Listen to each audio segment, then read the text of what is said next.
I was 11 years old when I learned that standing up for someone could change your entire life. Nobody expected what happened that Sunday morning, but what came next left everyone speechless. Before I continue, if stories like this inspire you, subscribe to the channel now so you don't miss the next ones. My name is Marcus. I lived with my mom in a small apartment on the east side of town, the kind of place where the walls were so thin you could hear your neighbors arguing about bills every night. Mom worked 2 jobs, one at a diner during the day and another cleaning offices at night. I barely saw her, but when I did, she always had this tired smile that made me want to work harder in school, to make her proud somehow. We didn't have much. My shoes had holes in the soles that I covered with cardboard, and my jacket was 3 sizes too big because it was a hand-me-down from someone at church. But Mom always made sure I looked presentable on Sundays. She'd iron my one good shirt the night before, even if she was exhausted, and she'd remind me that church wasn't just about looking good, it was about being good. The church we attended was called Grace Community, a mid-sized brick building with a white steeple that you could see from blocks away. It wasn't fancy, but it was ours. Most of the congregation was working-class families like us, people who understood what it meant to stretch a dollar and pray for better days. Pastor Williams had been leading the church for over 20 years. He was a tall man with graying hair and a voice that could fill the entire sanctuary without a microphone. Everyone respected him. That particular Sunday started like any other. Mom had worked late the night before, so she was moving slower than usual as we got ready. I could see the exhaustion in her eyes, but she still insisted on going. Church was important to her. It was the one place where she felt like she could breathe, where she could lay down her burdens for an hour and just be. We walked the 6 blocks to church because we didn't have a car. The morning air was crisp, and I remember pulling my oversized jacket tighter around me. Mom held my hand the whole way, even though I was getting too old for that. I didn't pull away, though. I knew it made her feel better. When we arrived, the parking lot was already half full. Families were streaming in through the front doors, greeting each other with hugs and handshakes. I saw some of my classmates from school, kids who barely acknowledged me during the week but would nod politely at church. There was this unspoken rule that everyone was supposed to be nice on Sundays, even if they ignored you the other 6 days. We took our usual spot in the 4th row from the back right side. Mom liked sitting there because she could see the pulpit clearly, but wasn't so far up front that she felt exposed. I sat next to her, smoothing down my shirt and trying not to think about the hole in my left shoe. The service began with hymns. I wasn't much of a singer, but I mouthed the words and tried to look engaged. Mom's voice was soft and slightly off-key, but she sang with her whole heart. I loved that about her. That's when I noticed Sarah. Sarah Martinez was in my grade at school. She was quiet, kept to herself mostly, and wore glasses that were always sliding down her nose. Her family had moved to town about 6 months earlier, and from what I'd heard, they were struggling even more than we were. Her dad had lost his job, and they were living with Sarah's grandmother in a cramped house on the south side. Sarah sat 3 rows ahead of us with her mom and younger brother. She was wearing a dress that was clearly too small for her, the hem barely reaching her knees, and her shoes were scuffed and worn. But what really caught my attention was the way she kept her head down, like she was trying to make herself invisible. After the hymns, Pastor Williams began his sermon. He was talking about kindness, about how we're called to love our neighbors as ourselves, to see people not for what they have but for who they are. His words were powerful, and I could feel the congregation nodding in agreement, murmuring their amens. But then something happened that shattered the peaceful atmosphere. During a quiet moment in the sermon when Pastor Williams paused to let his words sink in, I heard giggling from a few rows ahead. It was coming from a group of teenage girls, probably 15 or 16 years old. They were the daughters of some of the wealthier families in the congregation, the kind of girls who always had new clothes and perfect hair. One of them, a blonde girl named Ashley, was whispering loudly enough for others to hear. Her friends were trying to suppress their laughter, but it was obvious they were making fun of someone. I followed their gaze and realized they were looking directly at Sarah. My stomach tightened. I knew that look. I'd been on the receiving end of it plenty of times at school. Ashley leaned over to her friend and said, just loud enough to be heard by those nearby, "Did you see what she's wearing? That dress looks like it's from the thrift store bargain bin." Her friend snickered. Sarah's shoulders tensed. She'd heard it. I felt my face flush with anger. Here we were, in church, listening to a sermon about kindness, and these girls were openly mocking someone who couldn't defend herself. It wasn't right. It wasn't fair. But nobody said anything. The adults nearby either didn't hear or chose to ignore it. Pastor Williams continued with his sermon, unaware of what was happening in his congregation. Ashley wasn't done. She whispered again, louder this time. "And those shoes, oh my God, I wouldn't be caught dead in those." More laughter. Sarah's mom put a protective arm around her daughter, but I could see the hurt in both their faces. Sarah's younger brother looked confused, not quite understanding what was happening but sensing something was wrong. Something inside me snapped. I'd spent my whole life keeping my head down, staying quiet, not making waves. I knew what it was like to be laughed at for things I couldn't control. I knew the sting of humiliation, the weight of shame that came from being poor in a world that valued wealth. And I'd learned to endure it, to let it roll off my back because fighting back only made things worse. But watching Sarah sit there, her head bowed, her shoulders shaking slightly, I realized I couldn't stay silent. Not this time. Before I could talk myself out of it, I stood up. My mom grabbed my arm, her eyes wide with alarm. "Marcus, sit down," she whispered urgently. But I couldn't. My legs were already moving. I stepped out of our pew and walked down the aisle toward where Ashley and her friends were sitting. The church fell silent. Pastor Williams stopped mid-sentence, looking confused. Everyone's eyes turned to me. I could hear my heart pounding in my ears. My hands were shaking and my voice felt stuck in my throat. But I forced myself to keep moving until I was standing right in front of Ashley's pew. She looked up at me with surprise, then annoyance. "What do you want?" she said, her voice dripping with disdain. I took a deep breath and looked her straight in the eye. My voice came out stronger than I expected. "You need to stop." "Stop what?" she said, feigning innocence. Her friends were watching with amused expressions. "You know what?" I said, making fun of Sarah. "It's not right." Ashley's face flushed. She clearly hadn't expected to be called out, especially not by someone like me. "I wasn't making fun of anyone," she said defensively.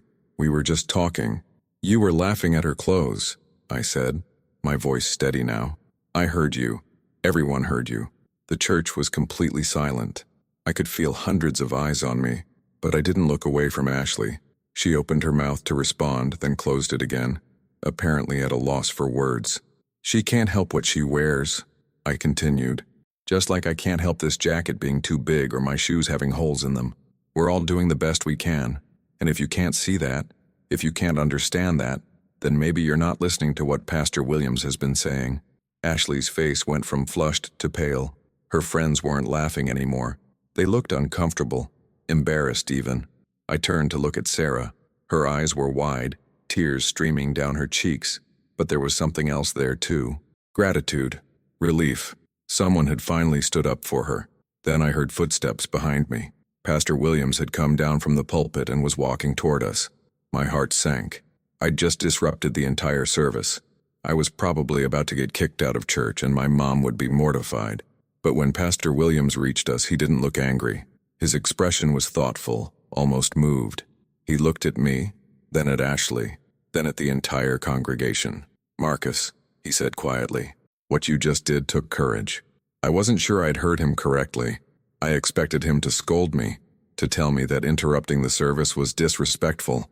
But instead, he placed a hand on my shoulder and turned to face everyone. "I've been standing up there," he said, his voice carrying through the sanctuary, preaching about kindness and compassion. But this young man just showed us what those words actually mean. He saw injustice and he acted. He put himself at risk to defend someone who couldn't defend herself. That's what faith in action looks like. He turned back to Ashley and her friends. His expression was firm, but not harsh. "Girls, what Marcus heard you say is unacceptable. This is a place of worship, a place where everyone should feel safe and valued. I want you to apologize to Sarah and her family. Right now." Ashley's face crumpled. She looked like she wanted to disappear. But she stood up, her friends following reluctantly, and walked over to where Sarah sat. "I'm sorry," she mumbled, barely audible. "That was mean. I shouldn't have said those things." Sarah nodded, wiping her tears. Her mom mouthed a thank you. Pastor Williams wasn't finished. He addressed the entire congregation. "This morning has taught us all a lesson.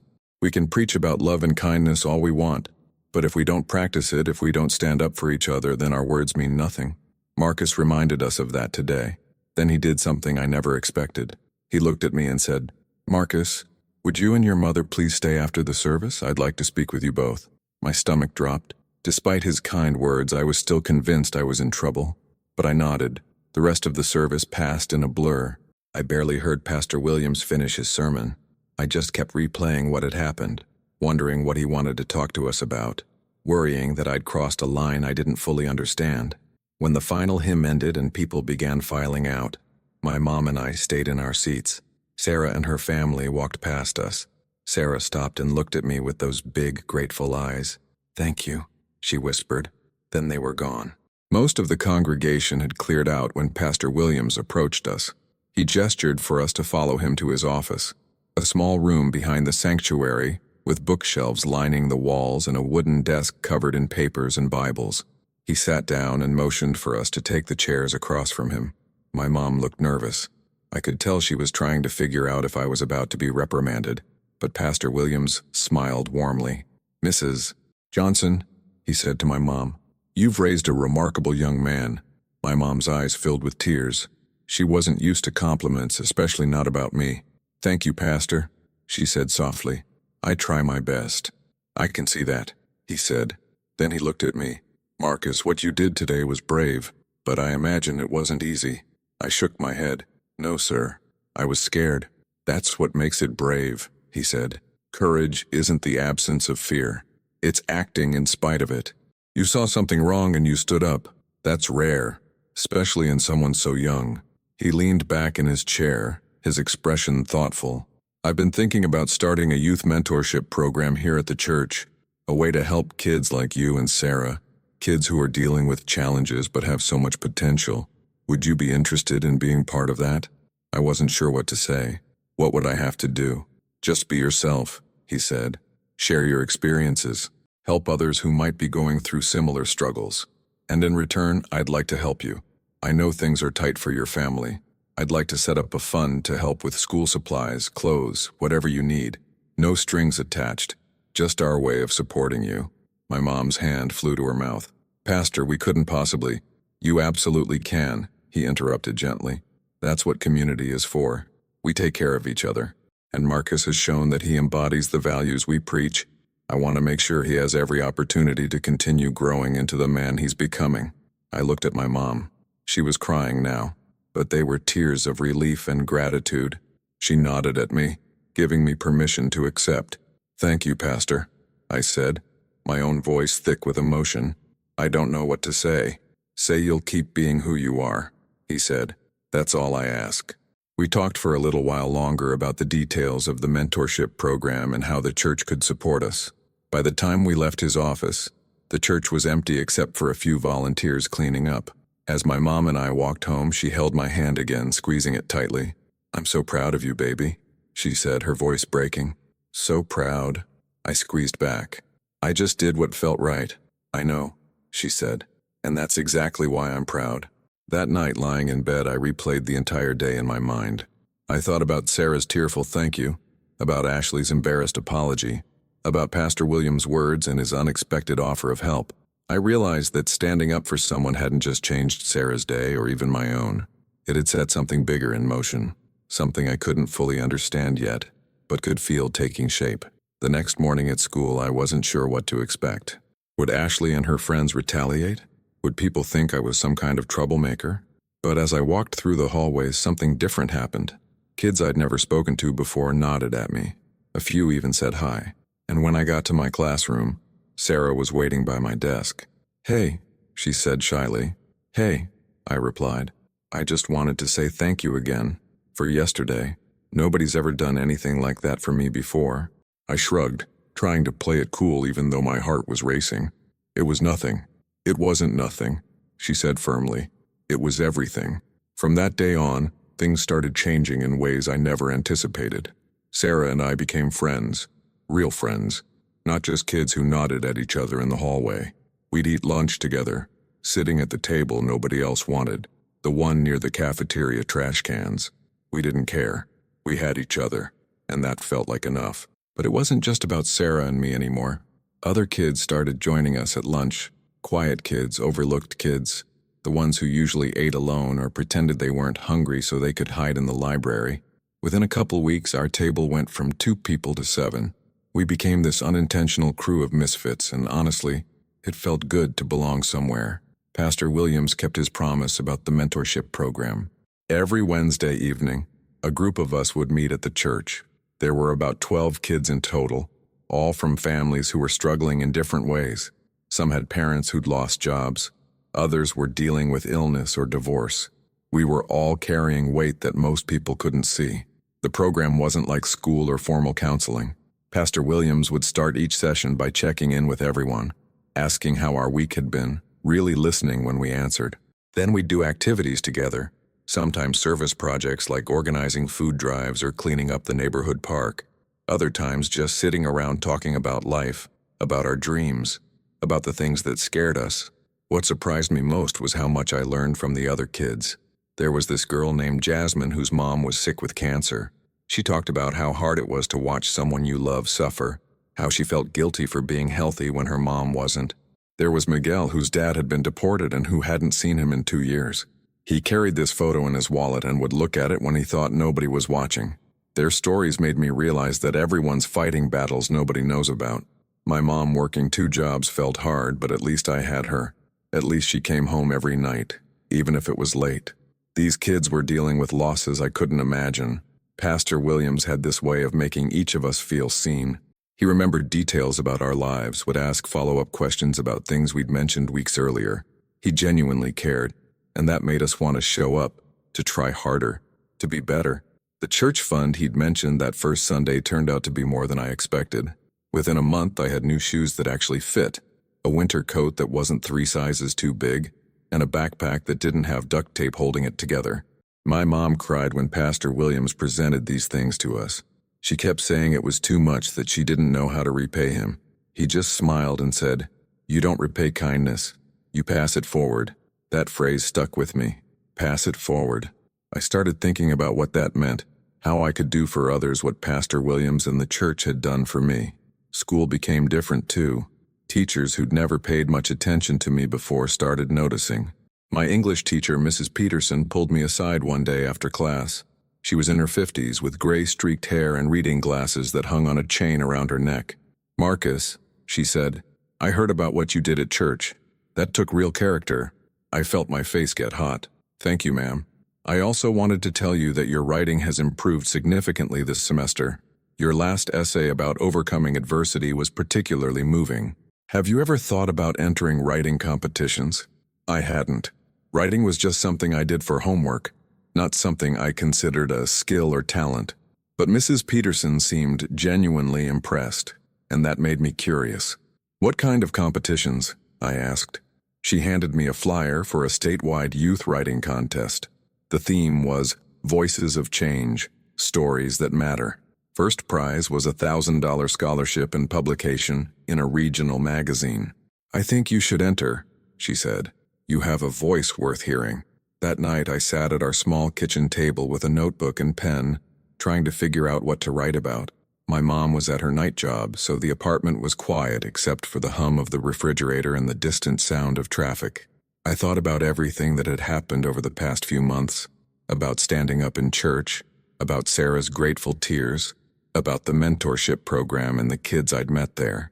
I started writing about what I knew, about being the kid with holes in his shoes, about watching my mom work herself to exhaustion, about learning that courage sometimes looks like standing up when everyone else stays seated. The words poured out faster than I could write them down. Before I knew it, I'd filled 10 pages front and back.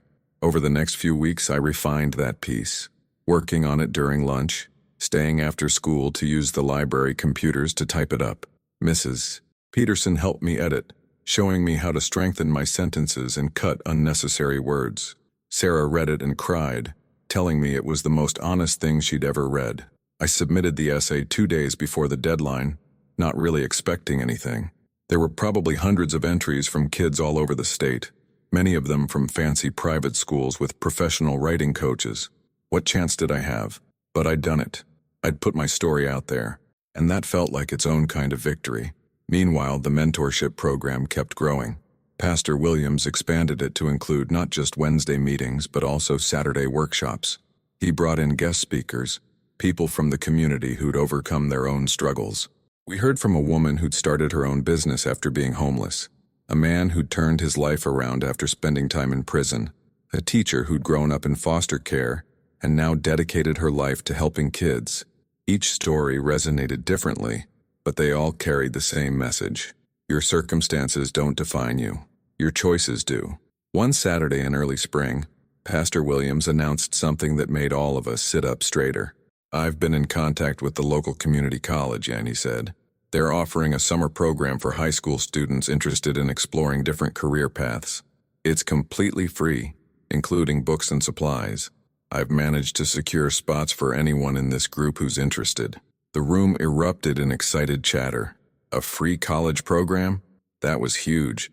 Most of us had assumed college was something other people did, people with money and connections. But here was a real opportunity, handed to us like a gift. I raised my hand. "What kind of careers?" "Everything," Pastor Williams said. "Business, healthcare, technology, arts, trades.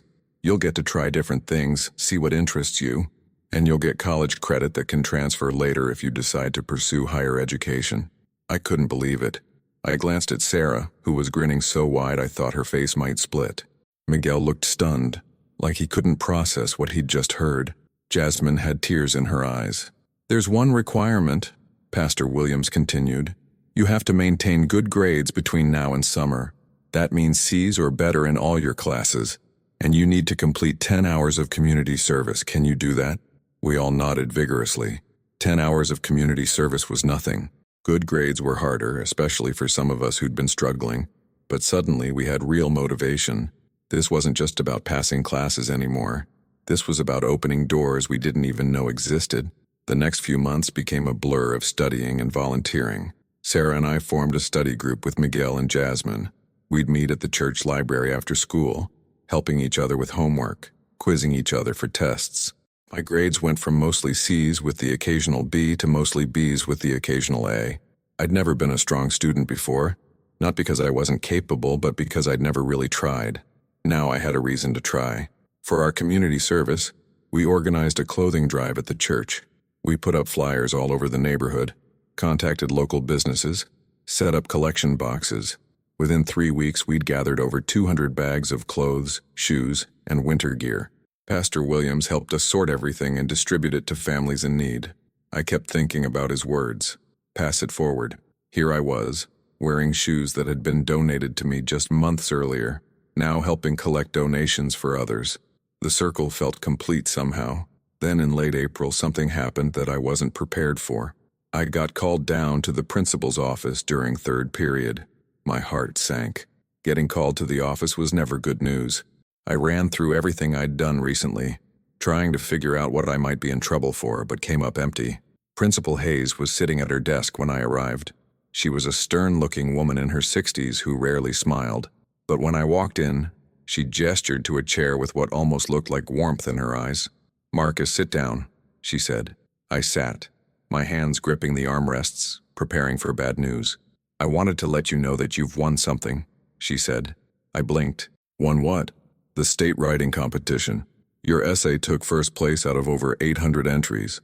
The words didn't register at first. I just stared at her, waiting for the punchline or the part where she said she was kidding. But she wasn't kidding. She was pulling out a letter from her desk, an official-looking document with the state education department's letterhead.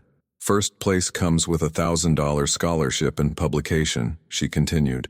"They'll be holding an awards ceremony next month at the state capitol. You and your family are invited." I couldn't speak. My throat had closed up completely.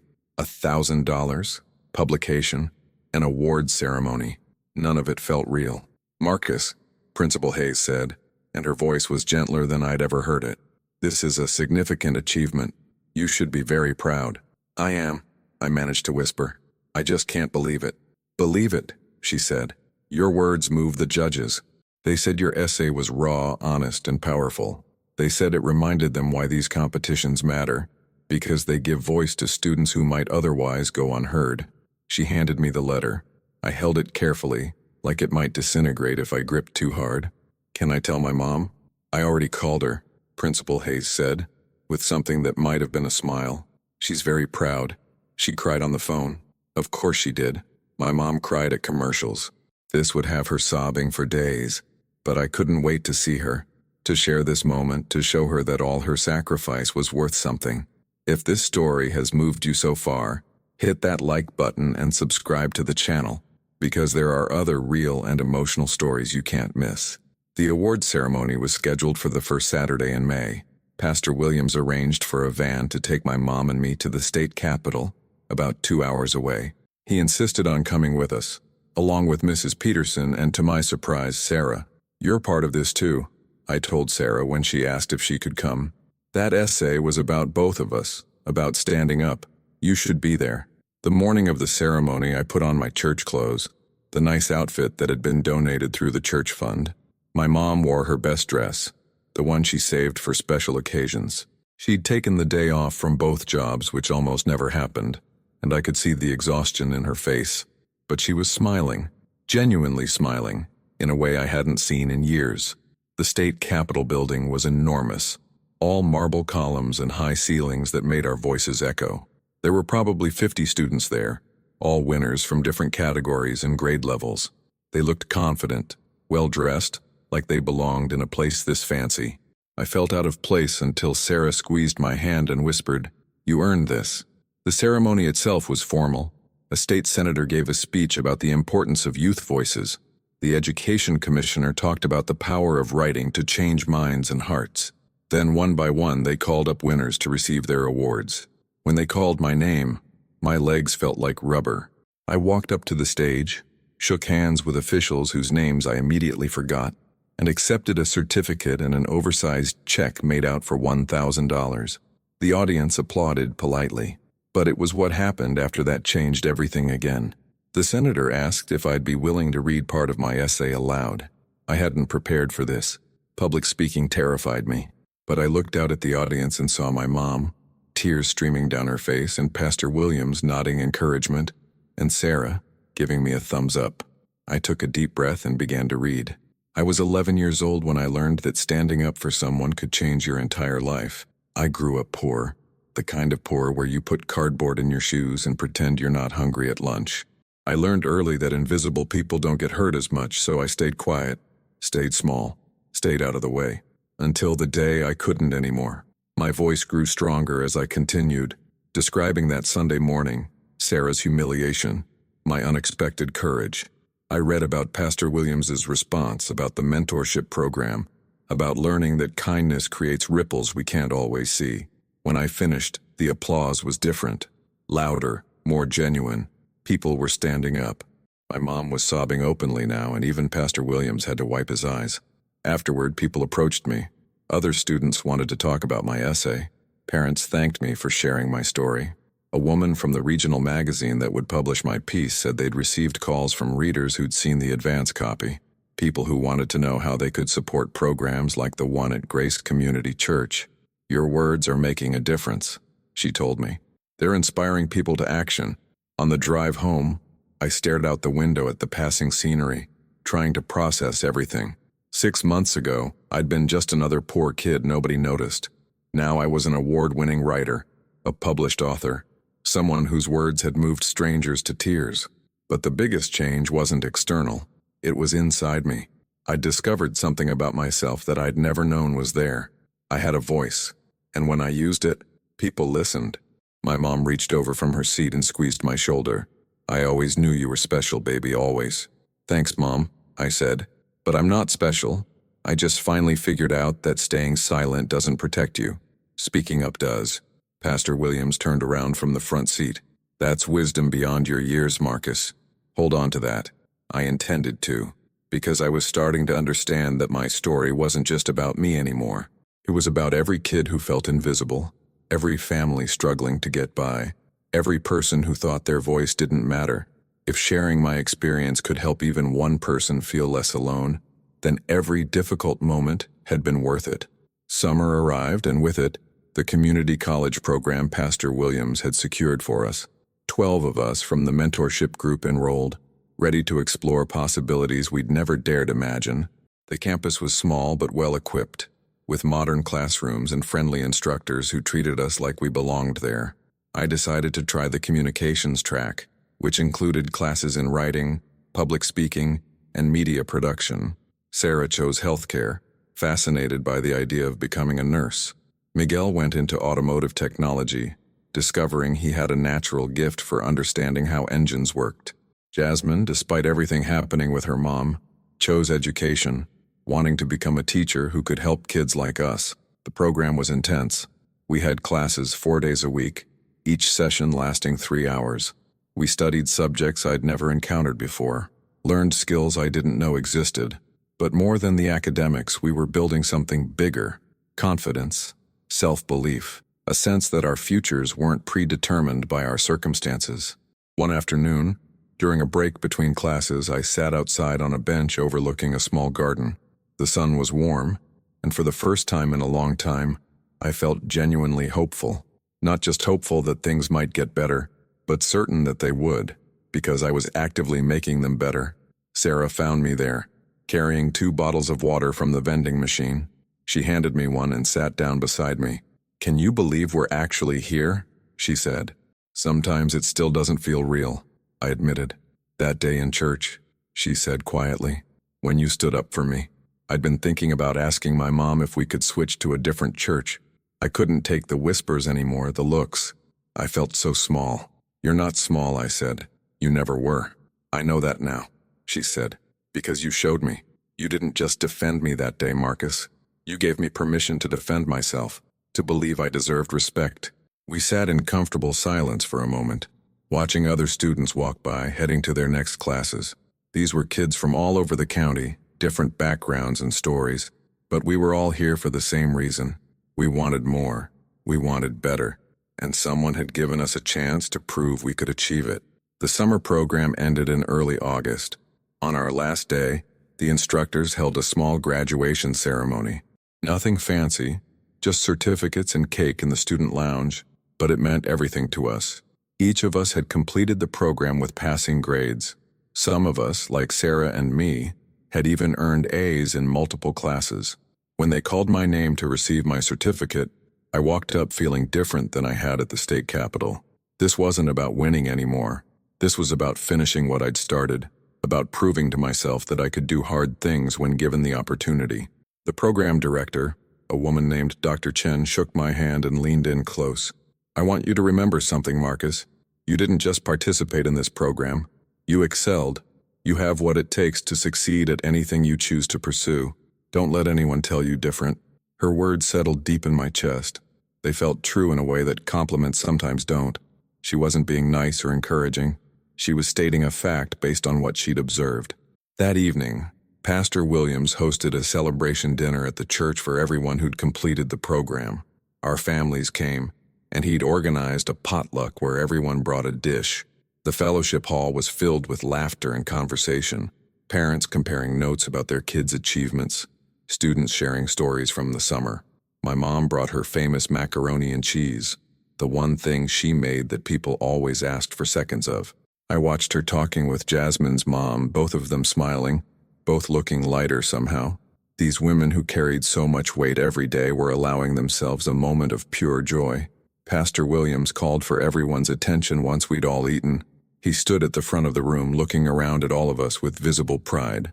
"I want to say a few words," he began. "When I started this mentorship program, I had hopes about what it could become. But you all exceeded every expectation I had. You didn't just show up, you committed, you supported each other, you grew." He paused, his voice getting thick with emotion. "Some of you came from situations that would have broken many adults, but you persevered. And now you're heading into the school year with college credits, new skills, and most importantly, belief in yourselves. That belief will carry you further than any certificate." Then he looked directly at me. "Marcus, would you mind coming up here for a moment?" My stomach dropped. I hated being singled out, even for good reasons. But I stood and walked to the front, my face already burning. "This young man," Pastor Williams said, putting his hand on my shoulder, "reminded me why I do this work. Back in February, he showed us all what courage looks like. He stood up when it would have been easier to stay seated. He spoke out when it would have been safer to stay silent. And in doing so, He set off a chain reaction of positive change that's still rippling outward. He pulled an envelope from his pocket. The church board and I have been discussing ways to expand our youth programs. We want to create a scholarship fund specifically for students in our mentorship program who want to pursue higher education. And we've decided to name it after someone who embodies the values we hope to instill. Marcus. This is the Marcus Johnson Courage Scholarship. You're its first recipient. I couldn't process what he was saying. A scholarship, named after me. The room erupted in applause, but I felt frozen, unable to react. Pastor Williams opened the envelope and showed me the contents. It was a check for $5,000 made out to me, designated for educational expenses. Combined with the $1,000 I'd won from the writing contest, I suddenly had $6,000 toward my future. That was more money than I'd ever imagined having. I don't know what to say, I whispered. You don't have to say anything, Pastor Williams replied. Just keep being who you are. Keep standing up. Keep using your voice. That's all we ask. My mom was sobbing again, and this time I was crying too. Happy tears, grateful tears, overwhelmed tears. Sarah was cheering, Miguel was whistling, and everyone was clapping. I felt surrounded by love in a way I'd never experienced before. Later that night, after everyone had gone home and my mom and I were walking back to our apartment, she stopped suddenly on the sidewalk. Baby, I need to tell you something. I looked at her, concerned by her serious tone. What is it? I've been working these 2 jobs for years now, running myself ragged, trying to give you a better life, and I always felt like I was failing because I couldn't give you the things other kids had. Nice clothes, video games, vacations. I felt like I was letting you down. Mom, you never... She held up her hand. Let me finish. What I realized tonight is that I didn't fail. I raised a son who knows what matters, who stands up for people who can't stand up for themselves, who works hard and stays humble and treats others with kindness. That's worth more than any material thing I could have bought you. I'm so proud of the man you're becoming, Marcus. So incredibly proud. I hugged her right there on the sidewalk, not caring who saw us. I couldn't have done any of this without you, Mom. You're the strongest person I know. We're strong together, she said. That's what matters. School started again in September, and I entered 7th grade feeling fundamentally different than I had the year before. I wasn't invisible anymore. Teachers knew my name. Students nodded to me in the hallways.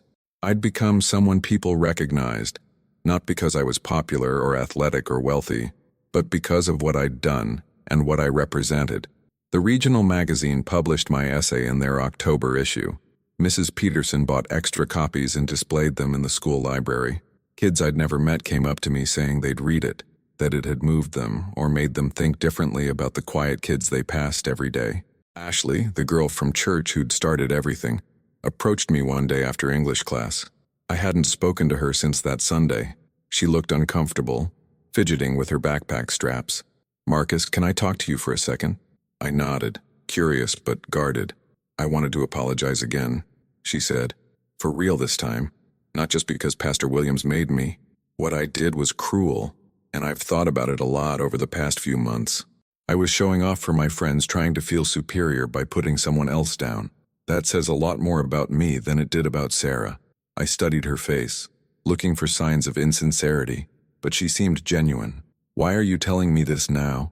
Because I read your essay, she said. The part about how everyone's fighting battles nobody knows about. It made me realize I've been one of those people making battles harder for others. I don't want to be that person anymore. So don't be, I said simply. It's not that easy, she said. My friends, they expect me to act a certain way, to care about the right things, wear the right clothes, make fun of the right people. Then get new friends, I said. Real friends don't expect you to be cruel. They like you for who you are, not who you pretend to be. She nodded slowly. You're right. That's actually really good advice. She started to walk away, then turned back. For what it's worth, what you did that day was the bravest thing I've ever seen anyone our age do. You changed me, Marcus. Thank you. After she left, I stood there feeling strange. I'd spent so long angry at Ashley, seeing her as the villain in my story. But she was just a kid like me, trying to figure things out and making mistakes along the way. The difference was she was willing to admit her mistakes and try to do better. That took its own kind of courage. The mentorship program continued through the school year. Pastor Williams brought in new kids, expanding from 12 to 20. He asked me, Sarah, Miguel, and Jasmine if we'd be willing to help mentor the newcomers, to share our experiences and help them navigate the program. We agreed immediately. It felt good to be on the other side of things, to be the one offering guidance instead of needing it. I met a 6th grader named Tommy, who reminded me so much of my younger self that it was almost eerie. Same shy demeanor, same worn-out clothes, same way of trying to disappear into the background. I took him under my wing, made sure he felt included, helped him with homework. Watching him slowly come out of his shell over the weeks felt like witnessing my own transformation reflected back at me. In November, something unexpected happened. A local news station contacted Pastor Williams. They'd heard about the mentorship program and the scholarship fund, and they wanted to do a feature story. Pastor Williams asked if I'd be willing to be interviewed. I was terrified.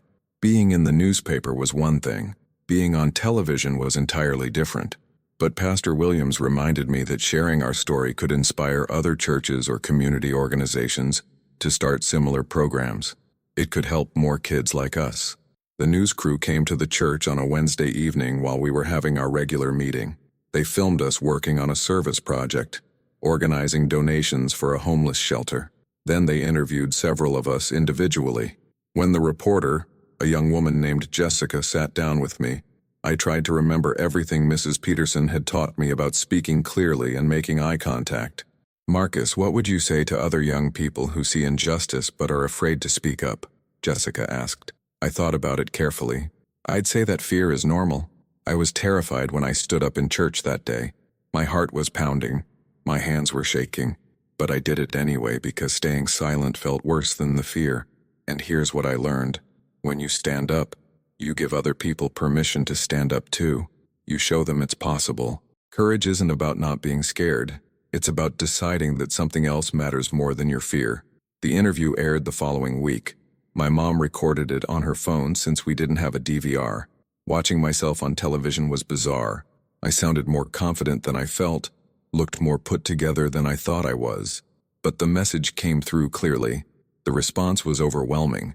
The church received dozens of calls from people wanting to donate to the scholarship fund or volunteer with the mentorship program. Other churches reached out asking for advice on starting their own programs.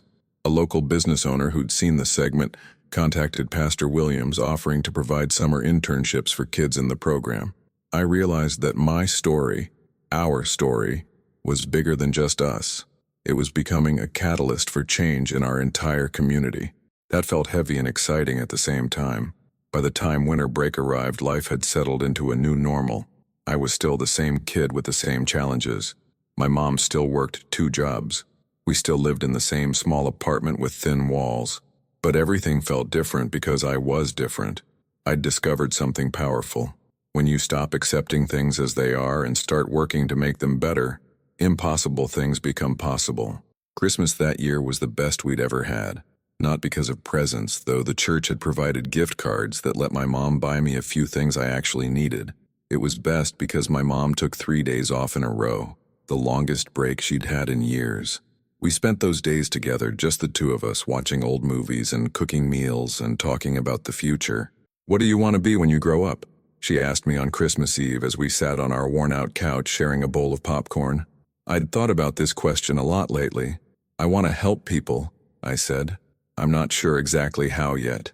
Maybe I'll be a teacher or a writer or work for a nonprofit. But I want to do something that makes a difference, that helps kids who feel like I used to feel. My mom's eyes filled with tears, but she was smiling. You're already doing that, baby. You're already making a difference. I want to do more, though, I said. This scholarship money, it's going to help me go to college, but I don't want to just use it for myself. I want to figure out how to create more opportunities for more kids. I want to pass it forward, like Pastor Williams said. You will, she said with certainty. I have no doubt about that. In January, I turned 12. My mom threw a small party at the church, inviting everyone from the mentorship program. It was simple, just cake and pizza, but having all these people there celebrating me felt incredible. Sarah gave me a journal, telling me I should keep writing because my words mattered. Miguel got me a book about famous activists throughout history.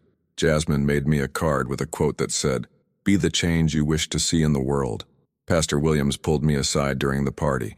"Marcus, I've been thinking about something. You remember how you felt invisible before all this started?" I nodded. Every day, there are thousands of kids in this city who feel that way right now. Kids who think nobody sees them, nobody cares, nobody would notice if they disappeared. What if we could reach more of them? "How?" I asked. "I'm working on expanding the program to other churches in the area, creating a network where kids can connect, share resources, support each other. But I need help. I need voices like yours sharing the message. Would you be interested in speaking at other churches, telling your story, inspiring other kids to get involved?" The idea terrified me, but I heard myself saying yes anyway. Because if my story could help even one more kid feel less alone, it was worth facing that fear. Over the next few months, I spoke at 6 different churches. Each time got a little easier. I learned to read the room, to connect with the audience, to share vulnerability without making it seem like I was looking for pity. I wasn't a professional speaker, just a kid telling the truth about his life, but that authenticity resonated. After one of these talks, an older gentleman approached me. He was probably in his 70s, dressed in a neat suit, with kind eyes behind wire-rimmed glasses. "Young man, your story reminded me of my own," he said. "I grew up during the Depression. We were so poor we didn't have shoes most of the year. I know what it's like to feel invisible, to be judged for circumstances beyond your control. How did you get through it?" I asked. "The same way you are," he said. "One day at a time, one choice at a time, deciding that where I started didn't have to determine where I finished." He pressed something into my hand. "I want to contribute to your scholarship fund. Keep doing what you're doing, son. You're changing lives." When he left, I looked down at what he'd given me. It was a check for $10,000. I stared at it, unable to believe what I was seeing. I ran to find Pastor Williams, showing him the check with shaking hands. "This man, I don't even know his name, he just gave me this." Pastor Williams looked at the check and his eyes went wide. "That's incredible, Marcus. Do you know what this means? Combined with what we've already raised, we can fund scholarships for at least 5 students next year. 5 students. 5 kids who would get the same opportunities I'd been given." The thought made me dizzy with excitement. By the time school let out for summer, the scholarship fund had grown to over $30,000. More churches had joined the network. The mentorship program was now operating in 10 locations across the city. Hundreds of kids were participating, getting support, discovering their own voices. And it all started because one scared 11-year-old decided to stand up in church. I spent that summer working as a junior counselor at a day camp the church ran for elementary school kids. It was my first real job, and even though the pay was minimal, I loved it. I loved seeing kids light up when they accomplished something they'd thought was impossible. I loved being the person who believed in them when they didn't believe in themselves. One afternoon, a little girl named Emma came to camp with bruises on her arms. When I gently asked about them, she said she'd fallen, but something in her eyes told me there was more to the story. I talked to the camp director, who contacted social services. It turned out Emma was being abused at home. Because I spoke up, she was removed from that situation and placed with a loving foster family. Later, the camp director told me, "You saved that little girl's life, Marcus. You saw something wrong and you acted. Not everyone would have done that, but I would. Because I'd learned that staying silent doesn't protect anyone. It only allows harm to continue." As summer ended and 8th grade began, I started thinking seriously about my future. High school was just a year away, and then college after that. The path ahead felt clearer than it ever had before. I knew I wanted to study social work or education, or maybe even start my own nonprofit one day. The specifics didn't matter as much as the goal. Help people, create opportunities, pass it forward.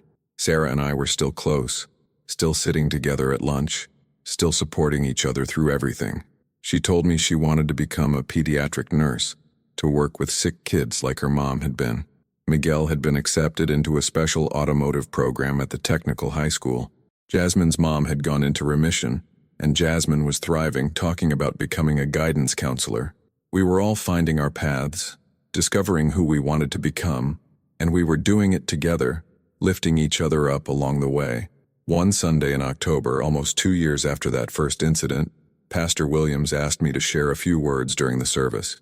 My mom sat in our usual spot, 4th row from the back, beaming with pride. Sarah was there with her family. The church was full, packed with people who'd heard about the mentorship program and wanted to see what was happening at Grace Community. I stood at the podium, looking out at all those faces, and felt calm. 2 years ago, I stood up in this church because I saw someone being hurt and I couldn't stay silent. I was terrified. I thought I'd get in trouble, thought everyone would laugh at me, thought I'd make everything worse. But Pastor Williams taught me something that day. He showed me that faith without action is meaningless, that believing in kindness isn't enough. You have to practice it even when it's hard, especially when it's hard. I paused, gathering my thoughts. Since then, my life has changed in ways I never imagined possible. But the most important change isn't the scholarships or the recognition or the opportunities. It's the understanding that I matter, that my voice has power, that when I speak up, things can change. And that's true for every single person in this room. You matter. Your voice has power. The question is, will you use it? The congregation was silent, hanging on every word. I'm just a kid from the east side with holes in his shoes. But I've learned that your circumstances don't define you. Your courage does. Your choices do. Your willingness to stand up when others stay seated, to speak out when others stay silent, to care when others look away. That's what defines you. I looked directly at my mom. Someone once told me to pass it forward, to take the kindness I've been shown and share it with others. So that's what I'm asking all of you to do. Look around this community. See the kids who feel invisible, the families who are struggling, the people who need someone to stand up for them, and then do it. Be that person. Be the one who changes someone's life just by showing them they matter. When I finished, the applause was thunderous. People stood up, tears streaming down faces. My mom was crying, of course, but so was Pastor Williams. So were dozens of others. After the service, people lined up to talk to me, to share their own stories, to thank me for inspiring them. An elderly woman told me she was going to start volunteering at a homeless shelter. A teenage boy said he'd been thinking about dropping out of school but changed his mind after hearing me speak. A young mother said my words reminded her why she became a foster parent. These ripples, these endless ripples spreading outward from one moment of courage. If this story touched you, subscribe to the channel and comment below which part moved you the most. And before you go, there's a recommended video right here that will give you chills. Watch it now. That evening, as my mom and I walked home, she squeezed my hand the way she used to when I was little. "You know what amazes me most about you," she said. "What? You haven't let success change who you are. You're still humble, still kind, still the same boy who stood up for a friend when nobody else would. That's rare, Marcus. Hold on to that." "I will," I promised.